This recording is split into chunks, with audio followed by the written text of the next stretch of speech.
The Lion, the Mouse, and the Sleepy Bear. Once upon a time, in a lush forest, there lived a small mouse. There was a huge bear who lived in a neighboring cave. The big bear, who had hibernated months ago, was still sleeping and snoring loudly. The little mouse went to him one day to wake the bear up because he could not sleep all winter due to the bear's noisy snoring. Mr. Bear!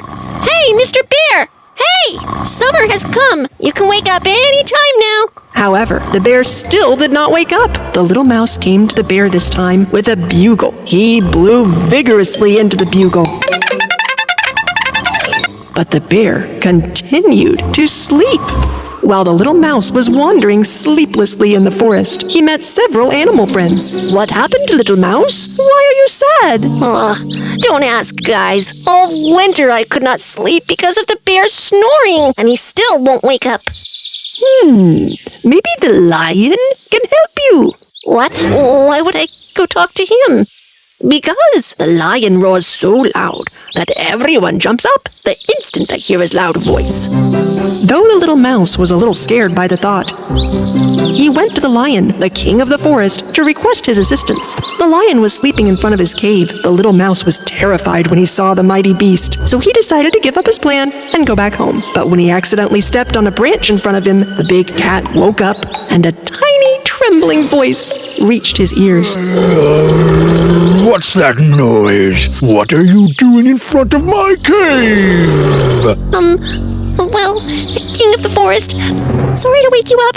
Well, I came to ask for your help. You're not even big enough to be considered snack size, little mouse. Why should I help you? Dear fearsome lion, you have to wake up my neighbor, the big bear, who won't wake up from hibernation. Nothing I do seems to wake him. Since I am small, I have a little voice. But one roar from you can solve everything. I don't have time to spend for a tiny, little, useless mouse like you. I am king of the forest.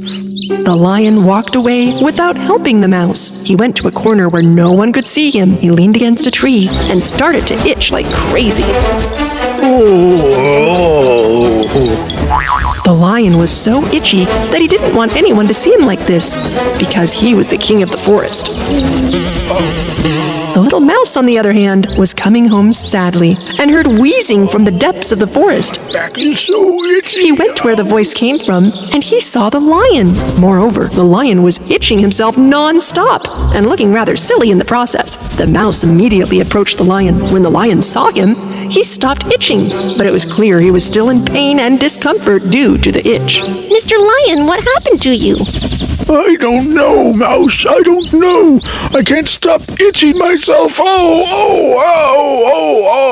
You haven't seen or heard anything, mouse. Are we clear? The mouse carefully fixed his tiny eyes on the lion and saw a bunch of tiny fleas jumping in his fur. The mouse understood why the mighty cat was itching so much. Aw, you have fleas. Let me help you.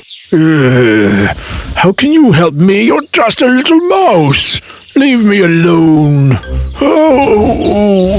The little mouse bravely jumped on him, ignoring the lion's rude comments. What are you doing? Get off of me. The mouse started to crawl through the thick, scruffy fur and throw out all the fleas. But this made the lion's situation even worse. He started itching himself with his paws. The lion could not bear the itch and leaned his back against the tree. This time he started to rub right and left. Oh no! I was almost crushed. I can't stop. The more you run over me, the more I itch. Get off, mouse. The lion ran to a nearby lake. He quickly jumped into the water. The mouse on his back was nearly drowned. Mr. Lion, get out of the water right away or I'll drown. The lion came out of the lake, but then proceeded to shake himself dry. He was shaking his body so hard and so fast that the mouse barely was able to hang on to that thoughtless lion. I've almost got the itch taken care of, Mr. Lion. Just a little bit more to the left. The lion finally stopped himself. The mouse threw out the last few fleas that remained on the lion. How do you feel now? Well, it's like my itching is gone.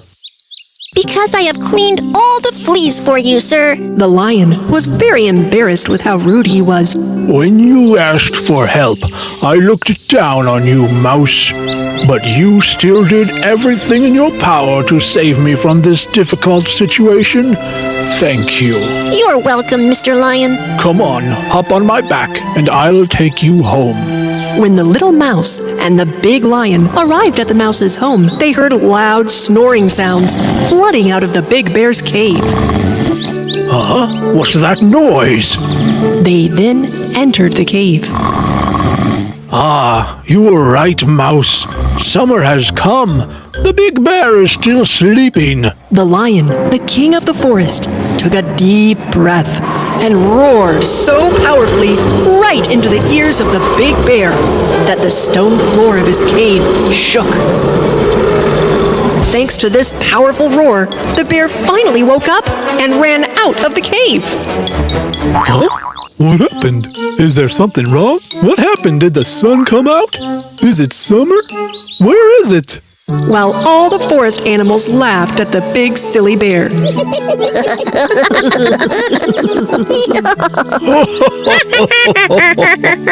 Little Mouse was also very happy that the snoring was finally over.